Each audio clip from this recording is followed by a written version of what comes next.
With the spread of the new coronavirus, public health officials globally are urging people to wash their hands and are regarding proper hand washing techniques as one of the best ways to prevent the spreading of it. But why is that? A soap molecule contains a long chain that is nonpolar and one end that is polar.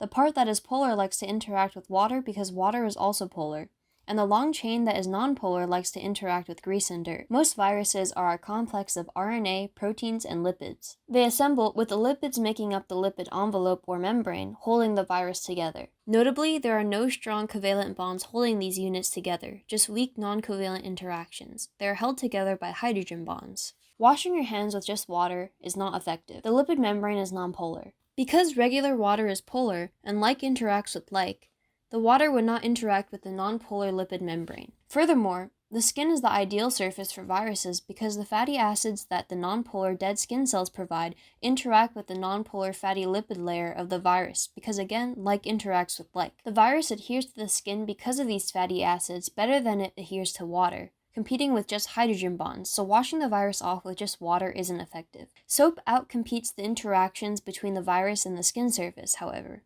When washing your hands with soap, the nonpolar tail end of the soap that tries to avoid the polar water is forced down into the layer of nonpolar lipid membrane around the virus because nonpolar interacts with nonpolar, dissolves it, and spills out all of the things inside of it, rendering the virus inactive. Furthermore, the soap loosens the interactions that hold the proteins, lipids, and RNA in the virus together. And because the polar end of the soap interacts with the water, after the soap and water is washed off from your hands, the virus is attached to the nonpolar region of the soap are rinsed off with it. However, these processes take time. The soap needs time to penetrate the folds of your skin and interact with the virus, which is why the Centers for Disease Control recommends that we should take at least 20 seconds to wash our hands. However, they warn that these 20 seconds of washing will not be helpful if people do not wash their hands correctly. Proper hand washing includes scrubbing the palms of your hands, the backs, between your fingers, underneath your fingernails, and properly drying them afterwards.